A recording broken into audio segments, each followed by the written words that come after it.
আসসালামু আলাইকুম প্রিয় দর্শকবৃন্দ, আপনারা সবাই কেমন আছেন? আজকে আমি আপনাদের এমন এক গল্প শোনাতে যাচ্ছি যে গল্প শুধু ভয়ের নয়। এই গল্প ভালোবাসার, ত্যাগের আর এমন এক দায়িত্বের যার বোঝা একজন মানুষ সারা জীবন বইতে পারে না। আজকের গল্পে আছে একজন এতিম ছেলে যার পৃথিবীতে শুধু একজন মা ছিল। ছিল না কোনো সম্পদ, ছিল না কোনো শক্তি, ছিল শুধু ঈমান আর একটি পবিত্র হৃদয়। আর সেই হৃদয়ের সাথেই জড়িয়ে পড়েছিল অন্য এক জগতের এক রাজকন্যার ভাগ্য। এই গল্পে আছে পরীর কান্না, কবরের অন্ধকার, মাটির নিচে চাপা পড়া আর্তনাদ, আর একজন মানুষের এমন ত্যাগ যার বিনিময়ে একটি পুরো গ্রাম বেঁচে যায়। প্রিয় দর্শক, এই গল্প কল্পনা মনে হলেও অনেক প্রশ্ন রেখে যাবে আপনার মনে। তাই অনুরোধ, ভিডিওটা শেষ পর্যন্ত দেখবেন, কারণ শেষটাই সবচেয়ে ভারী, সবচেয়ে নীরব, সবচেয়ে ভয়ঙ্কর। আপনি দেখছেন MS স্টোরি বক্স, আর আমি আপনার বন্ধু RJ মিজু। চলুন শুরু করা যাক যে পরীকে জীবন্ত কবর দেয়া হয়েছিল, একটি ভয়ঙ্কর, রোমান্টিক ও হৃদয়বিদারক গল্প।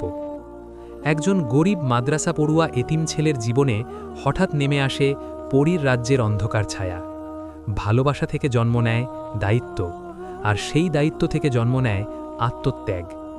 একটি পরী যাকে জীবন্ত কবর দেয়া হয়েছিল, তার কান্না বন্ধ করতে গিয়ে একজন মানুষ নিজেই হয়ে যায় দুটি জগতের মাঝখানের দরজা। এই গল্প শুধু ভয় দেখায় না, এই গল্প প্রশ্ন করে, ভালোবাসা কি সত্যিই মুক্তি দেয়, নাকি আরও বড় বন্ধন তৈরি করে? গ্রামের একদম শেষ প্রান্তে কাঁচা রাস্তার ধারে একটা ভাঙাচোরা টিনের ঘর। সেই ঘরেই থাকতো একটি ছেলে, নাম তার ইলিয়াস। ইলিয়াসের বয়স খুব বেশি নয়, মাত্র 18। তার জীবনে একটাই মানুষ, মা। বাবা ছিল না। লোকেরা বলতো ইলিয়াস জন্মানোর আগেই তার বাবা মারা গেছেন। কেউ কেউ আবার ফিসফিস করে বলতো ওর বাবার মৃত্যুটা নাকি স্বাভাবিক ছিল না। কিন্তু ইলিয়াস এসব কথায় কান দিত না। সে শুধু জানত তার মাই তার দুনিয়া। ইলিয়াস পড়াশোনা করত গ্রামের ছোট্ট এক মাদ্রাসায়। খুব গরিব হলেও ছেলেটা ছিল অদ্ভুত রকমের ধার্মিক আর শান্ত। ফজরের আজান ওঠার আগেই সে উঠে যেত, মায়ের জন্য একটু পানি এনে দিত, তারপর কোরআন শরীফ হাতে নিয়ে মাদ্রাসার পথে হাঁটা দিত। কিন্তু আল্লাহ যাকে বিশেষ কিছু দিতে চান, তার জীবন কখনোই সহজ রাখেন না। সেদিন ছিল বৃহস্পতিবার। মাদ্রাসা থেকে ফিরতে ফিরতে সন্ধ্যা নেমে আসে। হঠাৎ করে আকাশটা অদ্ভুতভাবে অন্ধকার হয়ে গেল। বাতাস থমকে গেল। চারপাশে কেমন যেন একটা চাপা শব্দ, যেন কেউ ফিসফিস করে কিছু বলছে। ইলিয়াস সাধারণত জঙ্গলের পাশ দিয়ে যায় না, কিন্তু সেদিন অদ্ভুতভাবে তার পা আপনা আপনি সেদিকেই ঘুরে গেল। জঙ্গলের ভেতরে ঢুকতেই সে দেখতে পেল একটা মেয়েকে মাটিতে পড়ে থাকতে। মেয়েটার গায়ে অদ্ভুত সাদা পোশাক, চুলগুলো অস্বাভাবিক লম্বা, চারপাশে কুয়াশা ঘিরে আছে তাকে। ইলিয়াস ভয়ে কাঁপছিল, তবুও সাহস করে কাছে এগিয়ে গেল। ঠিক তখনই মেয়েটা চোখ খুলল। সেই চোখ সাধারণ মানুষের চোখ নয়, চোখ দুটোতে যেন অন্য এক জগতের আলো। মেয়েটা কাঁপা কাঁপা গলায় বলল, আমাকে সাহায্য করো, আমি এখানে থাকার কথা না। ইলিয়াস বুঝে গিয়েছিল এই মেয়ে মানুষ নয়। মেয়েটা নিজের পরিচয় দিল না তখন, শুধু বলল সে এসেছে পরীর রাজ্য থেকে। সে আর কেউ নয়, পরীর রাজ্যের রাজকন্যা। কিন্তু কেন সে মানুষের জঙ্গলে পড়ে আছে? কেন তার ডানার চিহ্ন মাটিতে রক্তে ভিজে? আর কেনই বা এক এতিম গরিব মাদ্রাসা পড়ুয়া ছেলেকেই সে বেছে নিল সাহায্যের জন্য? এই প্রশ্নগুলোর উত্তর লুকিয়ে আছে ভয়ঙ্কর এক ভবিষ্যতে। ইলিয়াস তখনও ঠিক বুঝে উঠতে পারেনি সে যা দেখছে সেটা স্বপ্ন নাকি বাস্তব। জঙ্গলের ভেতর অদ্ভুত সেই নীরবতা, বাতাসের মধ্যে চাপা গন্ধ, আর মেয়েটার চোখে অন্য এক জগতের আলো, সব মিলিয়ে তার বুকের ভেতর কেমন যেন শীতল একটা ভয় ঢুকে পড়েছিল। মেয়েটা খুব ধীরে উঠে বসে, তার পা দুটো কাঁপছিল, যেন অনেক দূর হেঁটে এসেছে। ইলিয়াস খেয়াল করল মেয়েটার পিঠের কাছে মাটিতে হালকা রক্তের দাগ, আর সেই দাগের মাঝখানে দুই পাশে অদ্ভুত চিহ্ন, যেন কোনো ডানা ছিল কিন্তু এখন আর নেই। মেয়েটা নিচু গলায় বলল, সে এখানে থাকতে পারে না। এই জঙ্গল মানুষের জায়গা নয়, আবার তার নিজের জগতেরও নয়। ইলিয়াস জিজ্ঞেস করল না সে কে, কারণ তার ভেতরের একটা অংশ আগেই বুঝে ফেলেছিল সত্যটা। সে শুধু বলল যদি সাহায্য লাগে সে চেষ্টা করবে। মেয়েটা তখন মাথা নিচু করে বসে পড়ে, চোখ বেয়ে অশ্রু গড়িয়ে পড়ে মাটিতে। সে বলল তার নাম বলা নিষেধ, তার পরিচয় জানলে মানুষের জন্য বিপদ আসে, কিন্তু সে এটুকু বলল সে পরীদের রাজ্যের রক্তধারার একজন। রাজ্যের ভেতরে ষড়যন্ত্র আর বিশ্বাসঘাতকতার কারণে তাকে এই জগতে ছুঁড়ে ফেলা হয়েছে। ইলিয়াসের মাথা ঘুরছিল। পরীর রাজ্য, বিশ্বাসঘাতকতা, এসব যেন রূপকথা, কিন্তু তার চোখের সামনে বসে থাকা মেয়েটা কোনো কল্পনা নয়। হঠাৎ করে জঙ্গলের ভেতর থেকে একটা শব্দ ভেসে এলো, পাতা মচমচ করার আওয়াজ। কেউ বা কিছু যেন ধীরে ধীরে এগিয়ে আসছে। মেয়েটার মুখের রং বদলে গেল। সে ফিসফিস করে বলল তাদের খোঁজকারীরা এসে গেছে। ইলিয়াস বুঝতে পারল না কারা, কিন্তু সে অনুভব করল বাতাসের চাপ বদলে গেছে, চারপাশের গাছগুলো যেন আরও ঘন হয়ে উঠছে। মেয়েটা তখন হঠাৎ ইলিয়াসের হাত ধরে ফেলল। তার হাত ছিল অস্বাভাবিক ঠান্ডা। সে বলল যদি আজ তাকে লুকোনো না যায় তবে তার আর ফেরা হবে না। ইলিয়াসের চোখের সামনে তখন মায়ের মুখ ভেসে উঠল। এই মেয়েকে সাহায্য করলে তার নিজের জীবন বদলে যেতে পারে, এই কথাটা সে বুঝতে পারছিল। তবুও তার ভেতরের কোরআনের শিক্ষা, মানুষের কষ্টে পাশে দাঁড়ানোর আদেশ তাকে পিছিয়ে আসতে দিল না। সে মেয়েটাকে নিয়ে জঙ্গলের আরও গভীরে ঢুকে পড়ল, যেখানে কেউ সাধারণত যায় না, যেখানে রাত নামলে আলোও ঢুকতে চায় না। হঠাৎ করে পেছন থেকে একটা গম্ভীর শব্দ ভেসে এলো, মানুষের গলা নয়, আবার পশুরও নয়।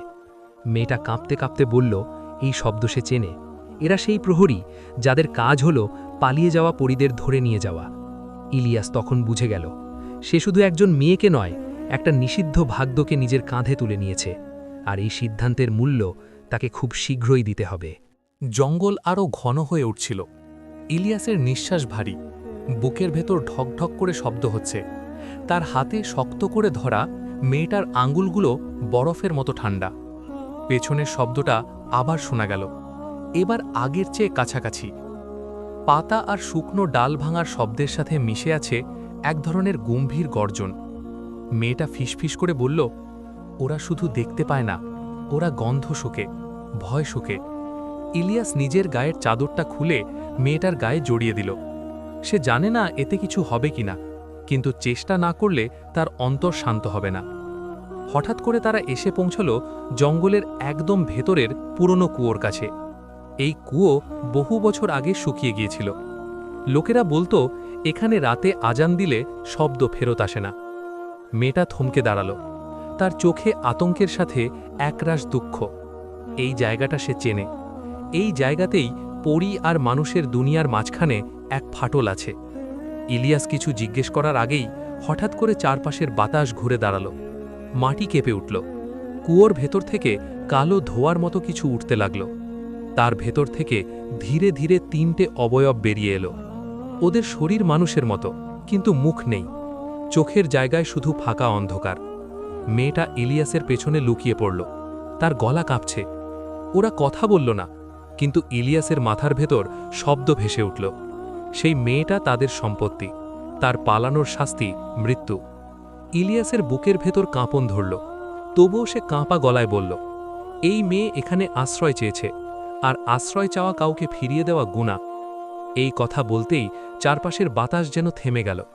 ওরা 3জন একসাথে পিছিয়ে গেল এক পা।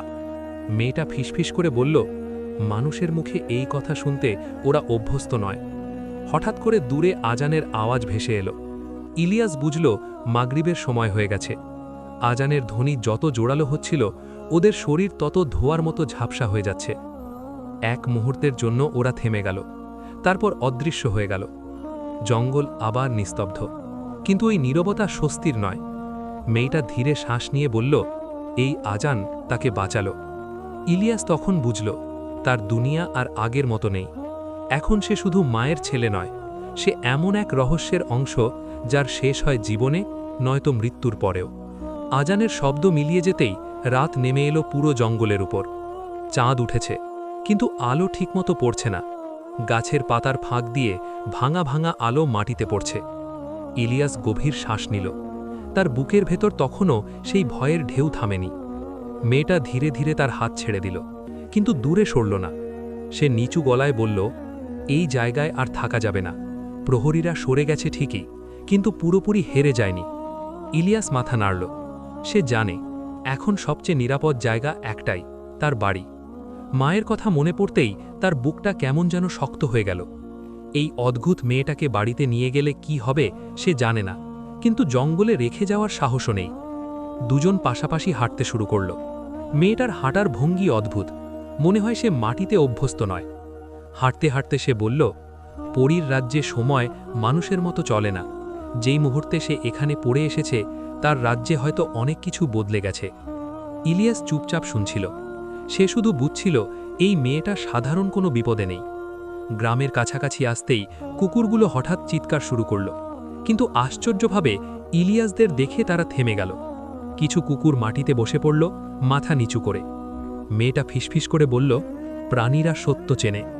ইলিয়াসের ঘরটার সামনে এসে তারা দাঁড়াল। টিনের চালা, কাদা মাখা দেয়াল, ভাঙা দরজা। এই বাড়িতে কোনো রাজকন্যার থাকার কথা নয়। মেয়েটা বাড়িটার দিকে তাকিয়ে রইল। তার চোখে এক ফোঁটা জল চিকচিক করল। ইলিয়াস দরজায় টোকা দিল। ভেতর থেকে মায়ের কণ্ঠ, কে? ইলিয়াস দরজা খুলতেই মা তাকিয়ে থমকে গেল। তার চোখ প্রথমে ছেলের দিকে, তারপর মেয়েটার দিকে। মা কিছু বলল না, শুধু তাকিয়ে রইল। মেয়েটা ধীরে মাথা নিচু করে বলল, আমি বিপদে পড়েছি, এক রাত আশ্রয় চাই। মায়ের চোখে তখন অদ্ভুত এক আলো, ভয়ও নয়, বিস্ময়ও নয়, যেন বহু পুরনো কোনো স্মৃতি হঠাৎ জেগে উঠেছে। মা খুব ধীরে বলল, ভেতরে এসো। এই দুই শব্দেই ইলিয়াস বুঝে গেল, আজ রাতের পর তার জীবন আর কখনো আগের মতো হবে না। কারণ তার মায়ের চোখে সে এমন কিছু দেখেছে যা শুধু মানুষের চোখে দেখা যায় না। মা দরজা বন্ধ করে দিলেন। বাইরের রাত যেন আরো ঘন হয়ে উঠল। ঘরের ভেতরে ছোট্ট কুপি বাতিটা জ্বলছে। আলোটা কম, কিন্তু সেই আলোতেই মেয়েটার মুখ আরো স্পষ্ট দেখা যাচ্ছে। চোখ দুটো অস্বাভাবিকভাবে উজ্জ্বল, যেন অনেক কিছু লুকিয়ে আছে সেখানে। মা ধীরে ধীরে বসতে বললেন। তার কণ্ঠ শান্ত, কিন্তু বুকের ভেতর কি চলছে তা বোঝা যাচ্ছে না। ইলিয়াস পানি এনে দিল।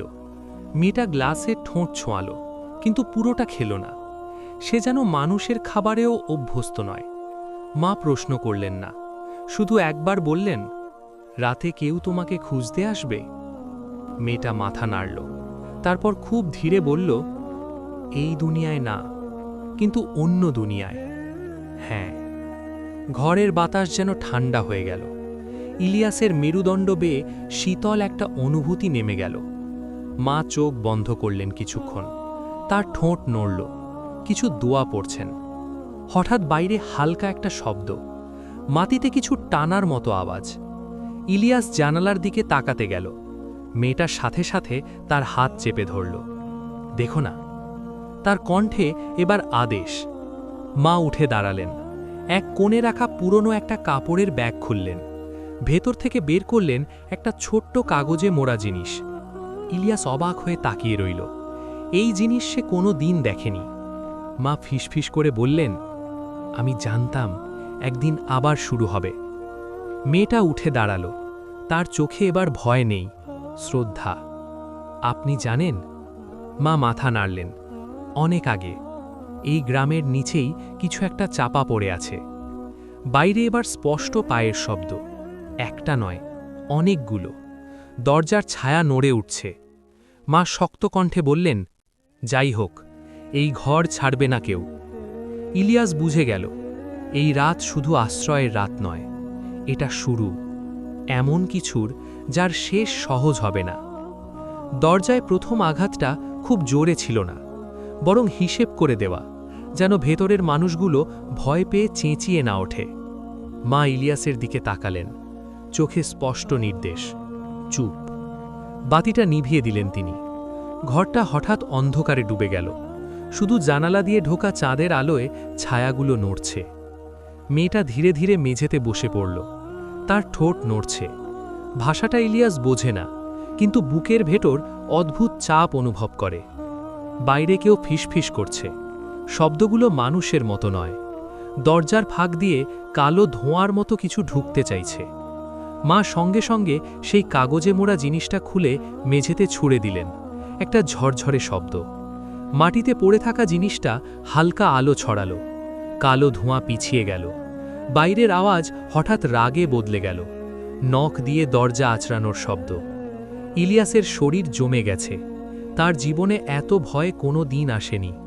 মা ফিসফিস করে বললেন, ওরা তোমাকে নিতে আসেনি। ইলিয়াস অবাক। তাহলে? মা চোখ সরালেন মেয়েটার দিকে। ওকে। মেয়েটা চোখ খুলল। চোখের সাদা অংশ মুহূর্তে রূপালী হয়ে গেল। যদি ওরা আমাকে পায়, এই গ্রাম থাকবে না। বাইরে হঠাৎ নীরবতা, এমন নীরবতা যেটা আরও ভয়ঙ্কর। তারপর দূর থেকে আজানের ধ্বনি ভেসে এলো। রাতের গভীরতার মাঝেও সেই ডাক স্পষ্ট। মা দোয়া পড়তে শুরু করলেন জোরে। মেয়েটা মাথা নিচু করল। কালো ছায়াগুলো ধীরে ধীরে সরে গেল। মাটিতে চাপা শব্দ মিলিয়ে গেল। কিছুক্ষণ কেউ কথা বলল না। তারপর মেয়েটা খুব শান্ত কণ্ঠে বলল, ভোর হলে আমাকে এখান থেকে যেতে হবে। ইলিয়াসের বুকটা হঠাৎ খালি লাগল। কেন যেন মনে হলো, ভোর মানেই বিদয় নয়, ভোর মানেই আরও বড় অন্ধকার।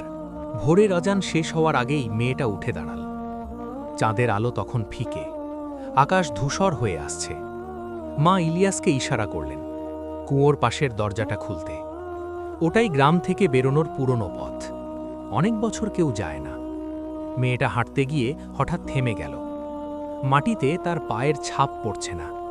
ইলিয়াস সেটা লক্ষ্য করেই শিউরে উঠল। এতক্ষণে বুঝল এই মেয়েটা পুরোপুরি এই দুনিয়ার নয়। কুয়োর কাছে পৌঁছতেই বাতাস ঠান্ডা হয়ে গেল। চারপাশে যেন কেউ নিঃশ্বাস নিচ্ছে। মেয়েটা ফিসফিস করে বলল, আমার নাম কেউ জানবে না। ইলিয়াস কেবল মাথা নাড়ল, জানতেও চায়নি। মেয়েটা হঠাৎ হাত বাড়িয়ে ইলিয়াসের কপালে ছুঁয়ে দিল। একটা জ্বালা পোড়া অনুভূতি। তুমি ভুলে যাবে না, কিন্তু কাউকে বলতে পারবে না। এই কথা বলেই সে কুয়োর দিকে এগিয়ে গেল। কুয়োর ভেতর তখন কোনো পানি নেই, শুধু অন্ধকার। এক পা এগিয়ে দিল সে, তারপর আরেক পা। ঠিক তখনই মাটির নিচ থেকে বিকট চিৎকার উঠল। মানুষের নয়, পশুরও নয়। মা দোয়া পড়ে উঠলেন জোরে। ইলিয়াসের কান ঝাঁঝরা হয়ে গেল। কুয়োর ভেতর থেকে কালো হাত বেরিয়ে এলো। নখগুলো লম্বা, রক্তে ভেজা। মেয়েটা ঘুরে তাকালো। চোখ আবার রূপালী। এখনই যাও, এই কথা বলে সে ইলিয়াসকে ধাক্কা দিল। ইলিয়াস পড়ে গেল মাটিতে। চোখ বন্ধ হয়ে এলো। শেষ যে দৃশ্যটা সে দেখল, মেয়েটা কুয়োর ভেতর ঝাঁপিয়ে পড়ছে, আর কালো হাতগুলো তাকে টেনে নিচ্ছে। তারপর সব অন্ধকার। যখন জ্ঞান ফিরল, সূর্য অনেক ওপরে, কুয়োর মুখ ঢেকে দেওয়া। মা পাশে বসে কাঁদছেন, চোখ লাল। ইলিয়াস কিছু জিজ্ঞেস করতে গিয়েও পারল না। মুখ দিয়ে শব্দ বেরোল না, শুধু বুকের ভেতর এক অজানা শূন্যতা। সেদিনের পর থেকে প্রতি ভোরে কুয়োর দিক থেকে একটা কান্নার শব্দ আসে। কেউ সেই কান্না শোনে না, শুধু ইলিয়াস। প্রথমে সে ভেবেছিল কল্পনা, কিন্তু প্রতিদিন ভোরে আজানের আগ মুহূর্তে একই সুরে কান্না আসে কুয়োর দিক থেকে। মা কিছুই বলেন না, শুধু ভোর হলেই দরজায় তালা দেন, জানালা বন্ধ করেন। একদিন ইলিয়াস জিজ্ঞেস করেছিল, আমরা কুয়োটা কেন ঢেকে রাখলাম?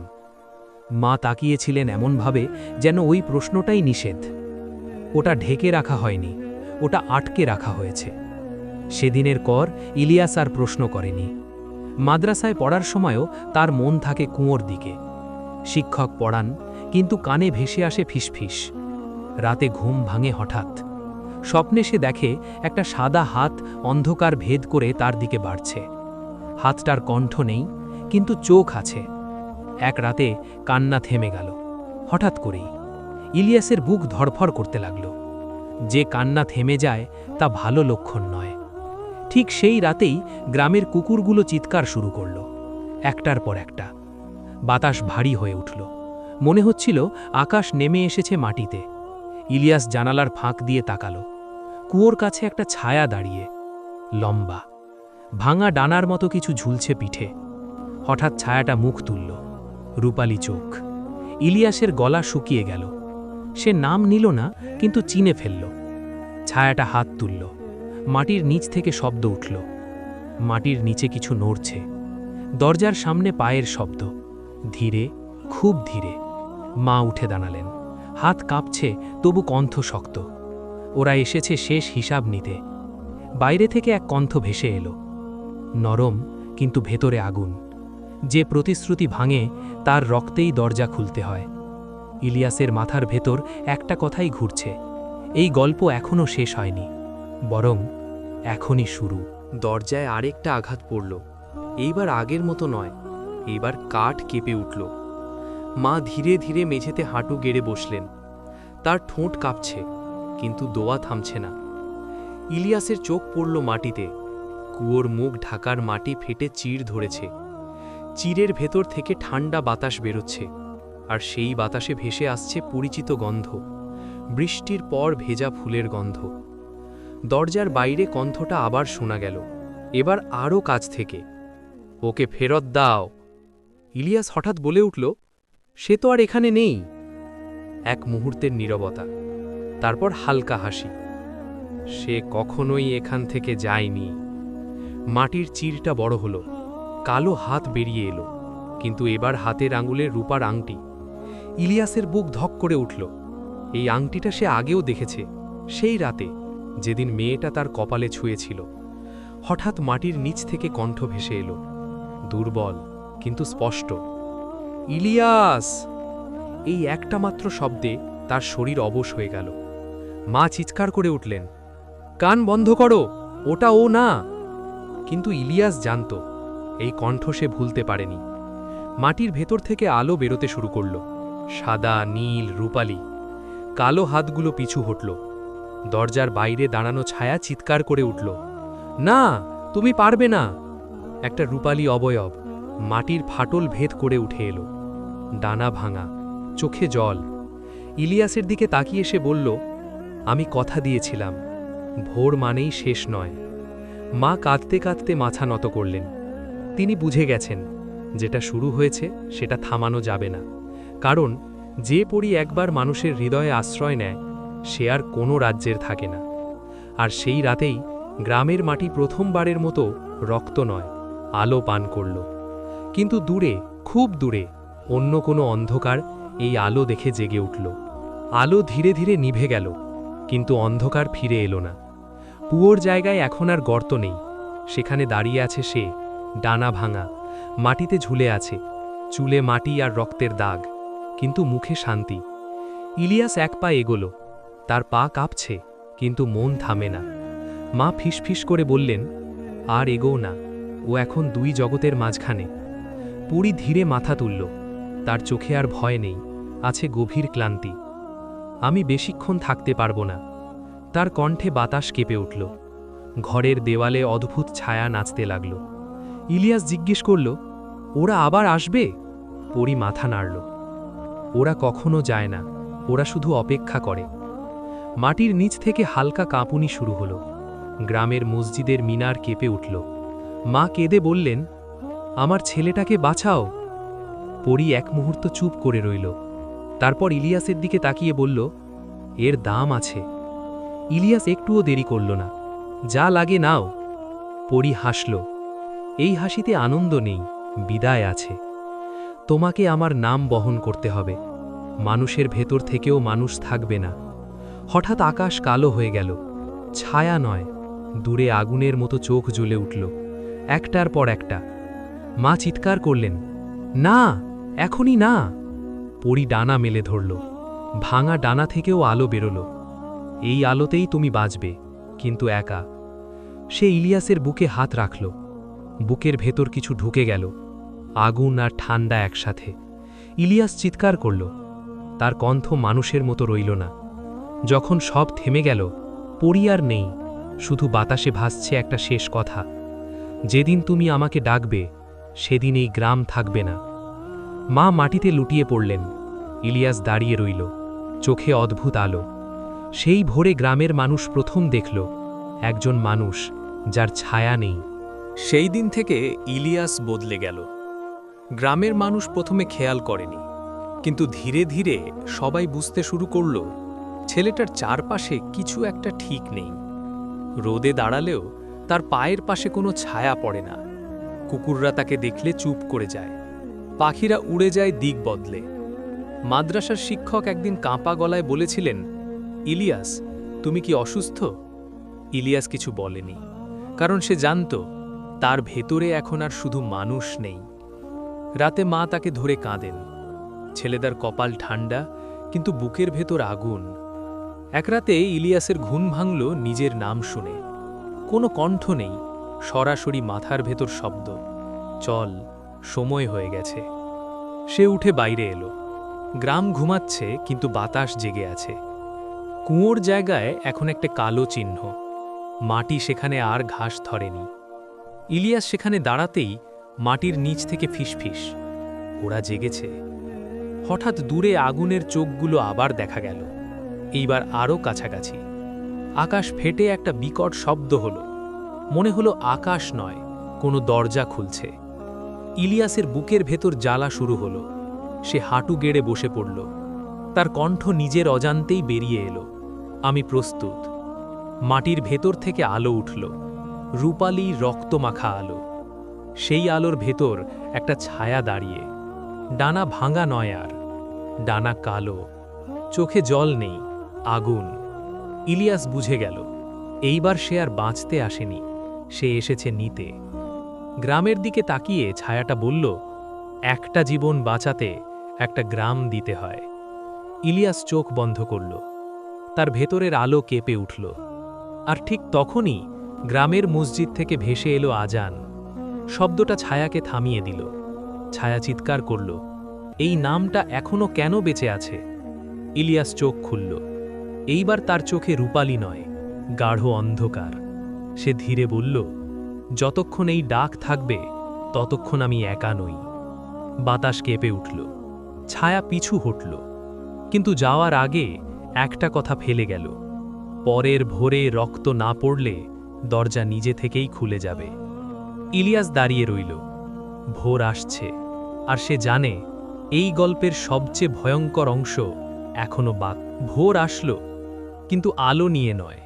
আকাশ লালচে, যেন কোথাও আগুন জ্বলছে। পাখিরা ডাকল না, কুকুরও না। ইলিয়াস সারা রাত চোখ বন্ধ করেনি।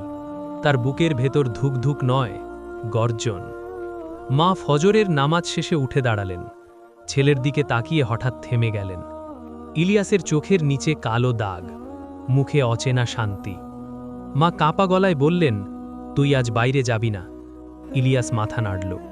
আজ না গেলে কাল কেউ থাকবে না। বাড়ির বাইরে পা দিতেই মাটির নিচে কিছু নড়ে উঠল। গ্রামের রাস্তা যেন শ্বাস নিচ্ছে। কাঁচা মাটিতে ফাটল। দূরে দেখা গেল একটা শিশু দাঁড়িয়ে, খুব ছোট, হাত ভরা কাদা। ইলিয়াস এগিয়ে যেতেই শিশুটার মুখ বিকৃত হয়ে গেল। চোখ নেই, শুধু গর্ত। খেলতে চাও? এক ঝলকে শিশুটি বড় হয়ে গেল, দাঁত লম্বা, নখ রক্তে ভেজা। ইলিয়াস বুঝল, পরীক্ষা শুরু হয়েছে। সে বুকের ভেতরের আগুন ছাড়ল। একটা নাম উচ্চারণ করল, যেটা সে কখনো শোনেনি, কিন্তু জানত। মাটি কেঁপে উঠল, ছায়াটা ছিটকে পড়ল। চারদিক থেকে আওয়াজ আসতে লাগল, নারীর কান্না, শিশুর হাসি, বৃদ্ধের দীর্ঘশ্বাস, সব একসাথে। গ্রামের লোকজন দরজা খুলে বেরিয়ে এলো। তাদের চোখ ফাঁকা। মা চিৎকার করলেন, ওদের দিকে তাকাবি না। কিন্তু দেরি হয়ে গেছে। এক এক করে মানুষের ছায়া মাটিতে পড়ে গেল, কিন্তু শরীর দাঁড়িয়ে রইল। ইলিয়াসের কানে ভেসে এলো পরিচিত কণ্ঠ, শেষবার, আমাকে ডাকবে না বলেছিলাম।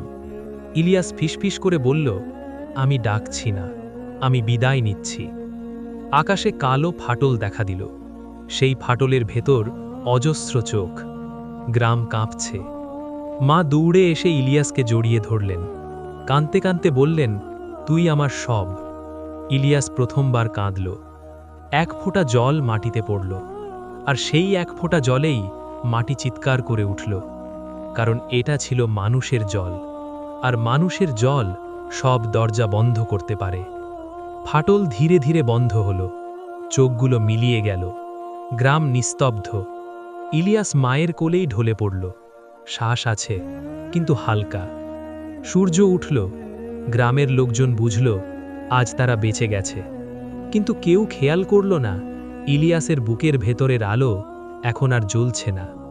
দূরে কুয়োর জায়গায় একটা নতুন কান্না শুরু হয়েছে। কান্নাটা এবার আর দূর থেকে আসছিল না, ইলিয়াসের বুকের ভেতর থেকেই আসছিল। সে চোখ খুলল, চারপাশে আলো, দিনের আলো, কিন্তু মনে হচ্ছে রাত এখনো যায়নি। মা পাশে বসে আছেন, চোখে ঘুম নেই, মুখে আতঙ্ক। তুই জেগেছিস? তার কণ্ঠ ভেঙে গেল। ইলিয়াস কিছু বলতে গিয়েও পারল না, গলা দিয়ে শুধু বাতাস বেরোলো। সে অনুভব করল তার বুকের ভেতরটা ফাঁকা না, বরং ভরা, কিন্তু আলো দিয়ে নয়, কান্না দিয়ে। হঠাৎ সে দেখল ঘরের কোণে কেউ দাঁড়িয়ে, ছায়া নেই, মুখ স্পষ্ট নয়। মা তাকে দেখতে পেলেন না, শুধু ইলিয়াসই। ছায়াটা ঢিলে বলল, তুমি দরজা বন্ধ করেছ, কিন্তু চাবি রেখে দিয়েছ নিজের ভেতর। ইলিয়াসের চোখ ভিজে উঠল, সে চিনে ফেলল সেই কণ্ঠ। আমি তো বলেছিলাম আমি বিদায় নিচ্ছি। ছায়াটা কাছে এলো। এইবার তার চোখে আগুন নেই, আছে ক্লান্তি। বিদায় কখনো একতরফা হয় না। বাইরে হঠাৎ ঝড় উঠল, গাছগুলো মাটিতে ঝুঁকে পড়ল। মা জানালা বন্ধ করতে গেলেন, ঠিক তখনই মাটি কেঁপে উঠল। গ্রামের মাঝখানে কুয়োর জায়গায় মাটি আবার ফেটে গেল। মানুষ দৌড়ে বেরিয়ে এলো, চিৎকার, দোয়া, কান্না। ইলিয়াস উঠে দাঁড়ালো। এইবার তার পায়ের নিচে হালকা ছায়া পড়ল। সে ফিসফিস করে বলল, আমার নাম নাও, গ্রামটা ছেড়ে দাও। ছায়াটা থেমে গেল। এই চুক্তি শেষটা নয়। ইলিয়াস ধীরে হাঁটল দরজার দিকে। মা পিছন থেকে জড়িয়ে ধরলেন। যাস না। ইলিয়াস মাথা নাড়ল। এইবার আমাকে যেতে দিতেই হবে। দরজার বাইরে দাঁড়াতেই তার বুকের ভেতরের কান্না হঠাৎ গান হয়ে গেল। একটা নাম যেটা সে কোনোদিন উচ্চারণ করেনি। মাটি থেমে গেল, ঝড় থামল, কুয়োর ফাটল বন্ধ হয়ে গেল। ছায়াটা ধীরে ধীরে মিলিয়ে গেল, শুধু একটা কথাই রেখে, যে মানুষ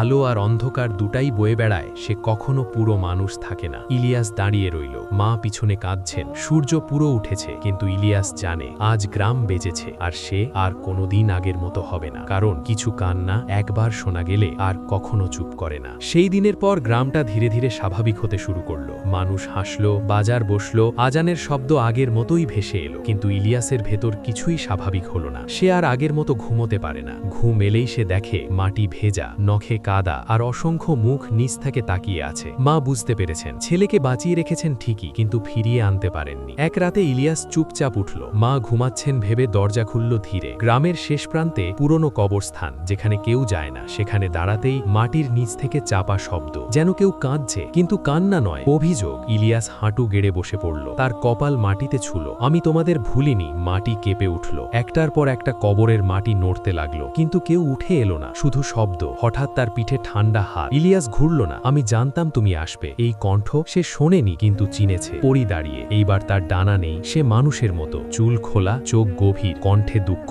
তুমি আমাকে ডাকোনি, তবু আমি এসেছি। ইলিয়াস কাঁপা গলায় বলল, সব শেষ হয়ে গেছে তাই না? পরি মাথা নাড়ল। শেষ কখনো এক জায়গায় থাকে না। সে মাটির দিকে তাকালো। এই মাটির নিচে যারা ঘুমায় তারা জাগতে চাইছে। ইলিয়াস বুঝল এটা আর শুধু তার গল্প নয়। এই গ্রাম, এই কবর, এই কান্না, সব মিলিয়ে এক দরজা। পরি ধীরে বলল, যদি তুমি না থাকো এই দরজা খুলে যাবে। ইলিয়াস আকাশের দিকে তাকালো। তারারাও আজ অস্থস্থিতে। সে ফিসফিস করে বলল, তাহলে আমি থাকবো। পরি চোখ বন্ধ করল। এক ফোঁটা জল পড়ল মাটিতে। এই জল ভালোবাসার নয়, দায়িত্বের। মাটি শান্ত হলো। কবরস্থানে বাতাস থেমে গেল। শুধু দূরে ভেসে এলো একটা শিশুর হাসি। পরি মিলিয়ে গেল। ইলিয়াস একা দাঁড়িয়ে রইল। সে বুঝে গেছে কিছু মানুষ জন্মায় বাঁচার জন্য নয়, দরজা হয়ে থাকার জন্য। আর এই দরজাটা আজ থেকে তার নামেই থাকবে। সেই রাতের পর ইলিয়াস আর গ্রামে থাকে না।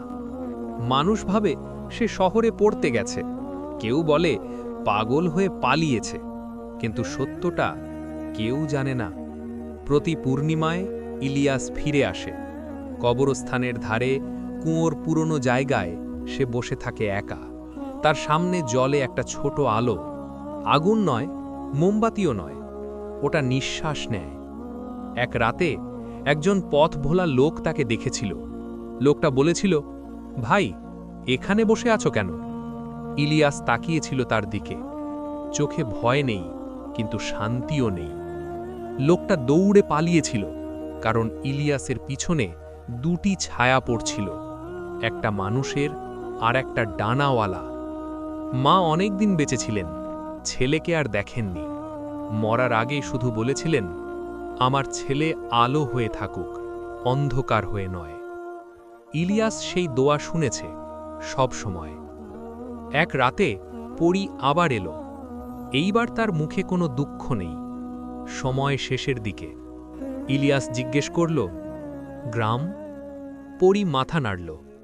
গ্রাম বেঁচে যাবে। তাহলে আমি? পরি কিছু বলল না, শুধু তার কপালে হাত রাখল। হঠাৎ ইলিয়াসের শরীর ভারী হয়ে গেল। মাটি তাকে টানছে। সে বুঝে গেল দরজার পালা বদলাচ্ছে। মাটির নিচ থেকে অসংখ্য কণ্ঠ একসাথে উঠল। ধন্যবাদ। ইলিয়াস চোখ বন্ধ করল। ভয় নেই। ভোরে গ্রামের মানুষ দেখল কুয়োর জায়গায় একটা কবর। কোনো নাম নেই, কিন্তু আজান দিলে সেই কবরের মাটি হালকা কেঁপে ওঠে। আর গভীর রাতে যদি কেউ কান পাততে পারে, সে শুনবে একটা শান্ত নিঃশ্বাস। কারণ দরজা বন্ধ হয়েছে, কিন্তু কেউ একজন এখনো ভেতরে আছে। অনেক বছর কেটে গেল। গ্রামটা বড় হলো, নতুন ঘর উঠল, পুরনো কবরস্থানের পাশে রাস্তা হলো। মানুষ ভুলে গেল কুয়ো ছিল, কান্না ছিল, একজন ছেলেও ছিল। কিন্তু কিছু জিনিস ভুলে যাওয়া যায় না। প্রতি বছর এক রাত আসে, আকাশ অস্বাভাবিক নীরব থাকে। আজান দিলে শব্দটা একটু ভারী শোনায়। সেই রাতে কবরস্থানের নামহীন কবরটার পাশে একটা আলো জ্বলে ওঠে। গ্রামের বাচ্চারা বলে, ওখানে নাকি একজন পাহারাদার থাকে। বড়রা বকাঝকা করে, ভয়ের গল্প বানাস না। কিন্তু যারা বুড়ো, যারা অনেক দেখেছে, তারা ওই রাস্তা এড়িয়ে চলে। এক শীতের রাতে একজন নতুন ইমাম এলো গ্রামে। ফজরের আগে সে কবরস্থানের পাশ দিয়ে যাচ্ছিল। হঠাৎ থেমে গেল, কারণ আজানের শব্দ তার আগেই সেখানে পৌঁছে গেছে। ইমাম বিস্ময়ে তাকিয়ে দেখল নামহীন কবরটার মাটি হালকা আলো ছড়াচ্ছে, আর সেই আলোর ভেতর একজন তরুণ দাঁড়িয়ে, চোখ শান্ত, মুখে কষ্ট নেই। ইমাম জিজ্ঞেস করল, তুমি কে? তরুণ হালকা হাসল, আমি দরজা। ইমাম কিছু বুঝতে পারল না। চোখের পলক ফেলতেই তরুণ নেই, শুধু বাতাসে একটা কথা রয়ে গেল, যতক্ষণ মানুষের কান্না আছে ততক্ষণ কেউ না কেউ পাহারা দেবে। সেই দিন থেকে গ্রামের মানুষ বলে, এই গ্রাম অভিশপ্ত নয়, এই গ্রাম রক্ষা করা। কারণ এখানে একজন এতিম হাফেজ ছেলে আজও জেগে থাকে, নাম ছাড়া, ছায়া ছাড়া। প্রিয় দর্শক, গল্পটা এখানেই শেষ, কিন্তু প্রশ্নগুলো কি শেষ হলো? আজ যদি এই গল্প আপনার বুকের ভেতর একটুও কাঁপুনি তুলে থাকে, যদি ইলিয়াসের ত্যাগ আপনাকে এক মুহূর্ত থামিয়ে দেয়, তাহলে বুঝবেন এই গল্প শুধু শোনার জন্য ছিল না। আপনারা অনেকেই ভিডিও দেখেন, কিন্তু লাইক দেন না, কমেন্ট করেন না, চ্যানেলটাকে আপন করে নেন না। কিন্তু বিশ্বাস করুন, আপনার একটা লাইক আমার পরের গল্প লেখার শক্তি। আপনার একটা কমেন্ট আমাকে বুঝতে সাহায্য করে আমি একা নই। আর আপনার একটা সাবস্ক্রাইব প্লাস শেয়ার এই গল্পগুলোকে পৌঁছে দেয় আরও অনেক হৃদয়ের কাছে।